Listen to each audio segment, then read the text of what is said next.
যাদের একটু বুদ্ধি কম আমরা তাকে হরহামেশায় গাধা বলি। বোকা বা কোনো কাজ না জানলে গাধা শব্দটা যেন মুখে চলে আসে। কিন্তু আপনি কি জানেন যে প্রাণীকে আমরা বোকা বলে ডাকি আসলে সে মোটেও বোকা নয়, বরং বিজ্ঞানীরা বলছেন গাধা হলো অত্যন্ত বুদ্ধিমান, সংবেদনশীল ও আত্মরক্ষায় পারদর্শী প্রাণী।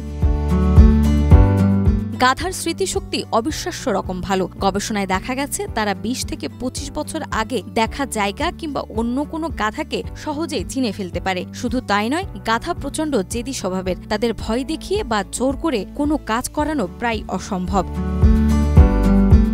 গাধা সহজে চমকে ওঠে না এবং খুব কৌতূহলী প্রকৃতির। তাদের চিন্তাশক্তি ঘোড়ার চেয়েও অনেক স্বাধীন ও বিশ্লেষণধর্মী। মরুভূমিতে তারা প্রায় ৬০০ মাইল দূরের অন্য গাধার সঙ্গে বিশেষ শব্দ ও সংকেতের মাধ্যমে যোগাযোগ করতে পারে। তাদের বড় কান শুধু শুনতেই নয়, শরীরের তাপমাত্রা নিয়ন্ত্রণেও সাহায্য করে।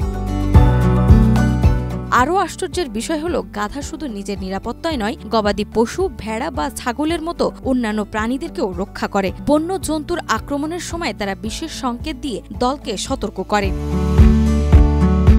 ইতিহাস ঘেঁটে দেখা যায় প্রাচীন মিশরের পিরামিড ও অন্যান্য স্থাপত্যে ব্যবহৃত ধাতু ও পাথর বহনের কাজে গাধা ছিল প্রধান বাহন। রোমান সাম্রাজ্যের সৈন্যদের সরঞ্জাম পরিবহনে, এমনকি ভারতের রাজস্থান ও জয়পুর অঞ্চলেও আজও গাধা অমূল্য সহযোগী প্রাণী হিসেবে ব্যবহৃত হয়।